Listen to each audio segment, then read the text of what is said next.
নমস্কার বন্ধুরা, ভাতের সাথে চেটেপুটে খাওয়ার মতো ফুলকপির কচি ডাঁটা ও পাতা দিয়ে বানানো একদমই নতুন স্বাদের একটি রেসিপি আজ আমি আপনাদের সাথে শেয়ার করব।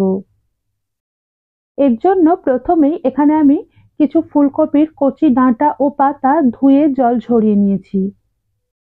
এবার ডাঁটা থেকে পাতাটাকে এইভাবে চুচে বের করে নিয়ে প্রথমে ডাঁটাগুলোকে এরকম ছোট ছোট টুকরো করে কেটে নেব।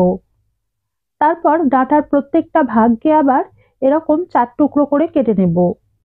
এবার পাতাগুলোকেও এরকম ছোট ছোট করে কুচিয়ে নেব।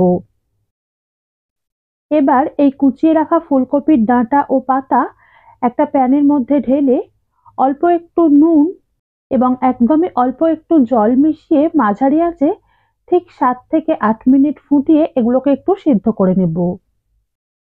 এই পর্যায়ে জলের পরিমাণ এমনই দিতে হবে যাতে এগুলো 7 থেকে 8 মিনিট ফুটে সিদ্ধ হতে হতে জলটাও পুরো শুকিয়ে যায়।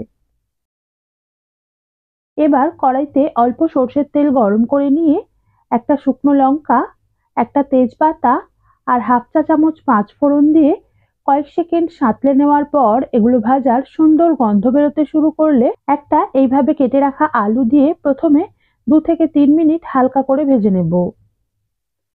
তারপর অল্প করে একটু নুন ও হলুদ গুঁড়ো আর এরকম করে কেটে রাখা 100 গ্রাম মতো কুমড়োর টুকরো মিশিয়ে আরো 2 থেকে 3 মিনিট অর্থাৎ কুমড়োর টুকরোগুলো হালকা লাল হয়ে আসা পর্যন্ত ভেজে নেব। এবার দিয়ে দিচ্ছি হাফ চামচ করে আদা ও কাঁচা লঙ্কা বাটা, হাফ চামচ জিরে গুঁড়ো, 1/4 চামচ হলুদ গুঁড়ো এবং পরিমাণ মতো নুন।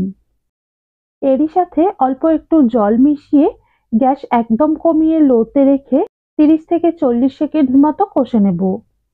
এই পর্যায়ে এর থেকে বেশি সময় ধরে কষার কিন্তু কোনো দরকার নেই। তারপর অল্প একটু বেগুন এবং একদমই কম অর্থাৎ ছোট ছোট টুকরো করে কেটে রাখা একটা মাঝারি মাপের টমেটোর 4 ভাগের 1 ভাগ দিয়ে মিশিয়ে টমেটোর টুকরোগুলো নরম হয়ে আসা পর্যন্ত ভেজে নেব। এবার দিয়ে দিলাম সিদ্ধ করে রাখা ফুলকপির ডাঁটা ও পাতা। এগুলোকে সবকিছুর সাথে মিশিয়ে একটু নেড়েই সামান্য একটু জলের ছিটে দিয়ে মিশিয়ে গ্যাস কমিয়ে লোতে রেখে 2 থেকে 3 মিনিট একটু কষে নেব।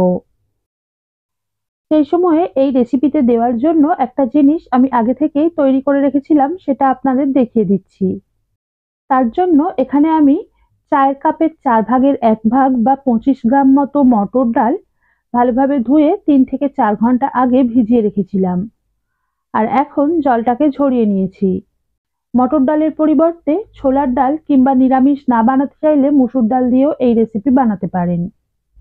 এর মধ্যে একদমই অল্প করে নুন, সামান্য কয়েকটা চিনির দানা, অল্প হলুদ গুঁড়ো আর অল্প একটু আদা ও কাঁচা লঙ্কা বাটা দিয়ে একদমই মিহি মসৃণ ও ঘন করে বেটে রেখেছিলাম। তারপর কড়াইতে অল্প সর্ষের তেল গরম করে নিয়ে মিশ্রণটাকে ঢেলে এরকম ঝুড়ো ঝুড়ো আর একটু হালকা করে ভেজে রেখেছিলাম। এখন এই বাটা ডাল ভাজার মিশ্রণটাকে শাকের মধ্যে দিয়ে দিলাম। এরই সাথে দিলাম 1 চামচ চিনি। সব উপকরণ মিশিয়ে একটু নেড়েই এটাকে ঢাকনা দিয়ে গ্যাস একদম কমিয়ে লোতে রেখে 3 থেকে 4 মিনিট রান্না হতে দেব, যাতে ডাল বাটার মিশ্রণটা শাকের সাথে ভালোভাবে মিশে যায়। তারপর ঢাকনাটা খুলে অল্প একটু ধনেপাতা কুচি মিশিয়ে 10 থেকে 15 সেকেন্ড মতো নেড়ে নেব। আর শেষে স্বাদটা চেখে দেখে প্রয়োজন হলে অ্যাডজাস্ট করে নিয়ে 1 চামচ কাসুন্দি মিশিয়ে গ্যাস বন্ধ করে দেব।